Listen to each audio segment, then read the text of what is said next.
penyene oko ken gima ne okore emo minjo ka ngisi ni piny nyocho lal bo bedo saved after consultation and I wish ni dhano ng'ega makiny iwinja I wish kama Nyasaye otamo wae ni ng'eyo makiny I wish ni dhano ng'ega makiny nikech ne ben wang'e ni magi gik mabiro biro kara ne kone wadwa konjogi nyadu wawegi bugi chopo kadwa rock gi kabisa budwa ito yuoko nikech koro gidwa waste our time. That is the truth of the matter.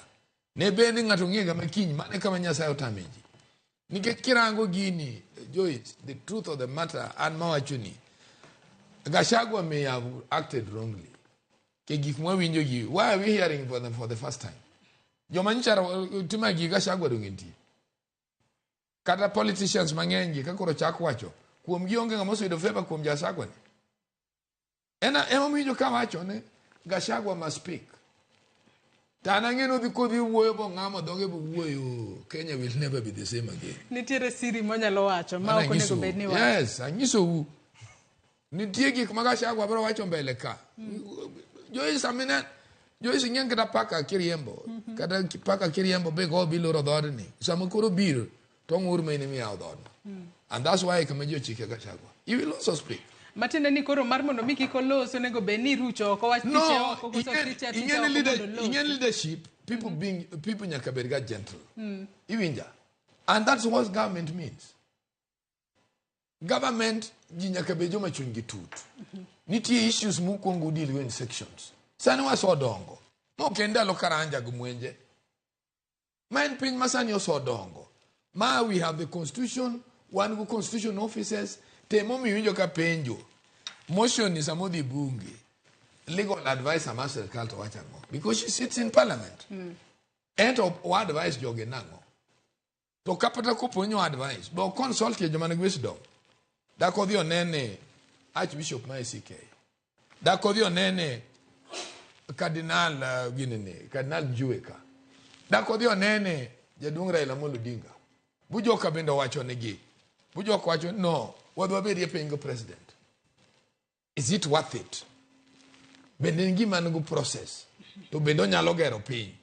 To kopo nwa kete ma sama jo piny wacho wachadani. To young people manyocha masani bende onge tichigi. Gu school Muhammad office ni. Kopo nu kagir kradi ni much out of context. Be wadi sustain. Magi gik mirangoga. And that's why I'm saying ni our political process achimokwadwa manage in a youthful thinking ma is not good. Inyene jok moko sani ng'e gima thago ji Joyce. Ndalo mane wagore gu Moi 1992, jomoko ne ni in their offices ne otiyo. Sani kora ka ginena ne gichiek ma wuoyo. Ka wasoloso piny ma koro inyalo wacho cha anything. Koro ga sani gidwa wundre ni gin thuondi. To sama ne wadwaro gi ndara mane thuondi imako ga jakom gini, they were not there. Koro penjo nyalo bedo ni kaponi othicho oko jalo jatend piny Kenya ya PC Rigathi Gachagua ng'ama ji dhi kawo kare tidhi kawo kare yo machalo nade nikech en to sebedo ko wacho ni kothiche oko odhi gi joma sawage to king'eyo ing'eno mano to bende ok onyal lingo nikech he doesn't control them samiso bedo weak so you'll just go anadwa nyisi in 19 kane Ramogi move motion mar ginene kakoro gipogore gi Kenyatta ma KPU biro peki bunge properly KPU nenga ideology makoro kanu ongogo buji mang'eny no buy in the house ma members of parliament never ni decide through parliament to jaduong Ramogi ne bedo president to kane motion yo di bunge to Mboya no kwayo an adjournment to Mboya being Mboya ngama consult mang'eny I think no consult friends from the US